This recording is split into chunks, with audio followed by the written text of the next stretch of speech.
Simply put, I first and foremost want to remind us who sits and reigns from his cosmic throne at this very moment. While the world around us devolves into chaos and hysteria, we need not fear because we serve the King of Kings and we belong to the Lord of Lords.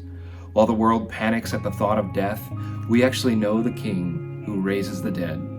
There's a line from this song, it's a Christian rap song by an artist named Flame that I love, and the line goes like this: "Our identity is not in whatever is happening to us right now. Our identity is seated at the right hand of God, and He is feeling just fine." I think about my favorite passage of Scripture, which comes from Colossians 1, verses 15 to 20, and I'll read verses 15 to 17. They say, "Christ is the visible image of the invisible God. He existed before anything was created and is supreme over all creation. He existed before anything else, and He holds all of creation together. This is who reigns from the throne, the one whom we worship. This is the Son who calls us His brothers and sisters." What this means for us is that we have nothing to fear. The worst case scenario is death, and we have in Jesus even the answer to the worst case scenario. Isaiah 41:10 says, "Don't be afraid, for I am with you. Don't be discouraged, for I am your God. I will strengthen you and help you. I will hold you up with my victorious right hand." At Grace 242, we like to say, we don't go to church, we are the church, and I think I speak for all the elders when I say that we sense a tremendous opportunity to be the church right now. While the world around us crumbles into hysteria, we can calmly live out the hope we have in Jesus.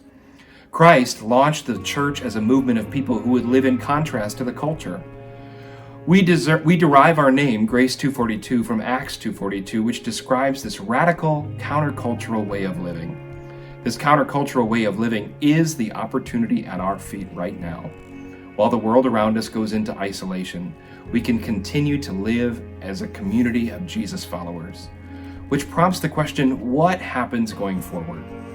Tomorrow's service, the service that we had scheduled for March 15th, is canceled. Mequon Nature Preserve has followed the schools and closed its doors through the next several weeks. Therefore, beginning on Saturday, March 21st at 5 p.m., we will hold worship at Cedar Creek Community Church in Grafton. That time slot, Saturday at 5 p.m. at Cedar Creek Community, will continue as we wait out this virus. I could not be more grateful to my friend Pastor Mark Burkholder and the elders at Cedar Creek Community for opening their doors and giving us the ability to live out Acts 2:42.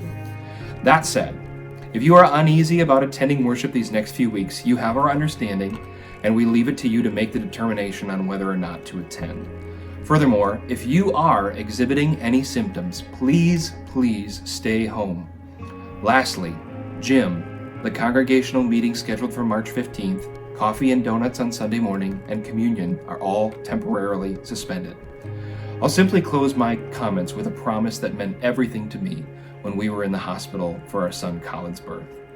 Deuteronomy 31 verse 8 promises, "Do not be afraid or discouraged, for the Lord will personally go ahead of you. He will be with you. He will neither fail you nor abandon you." See you soon, Grace 242.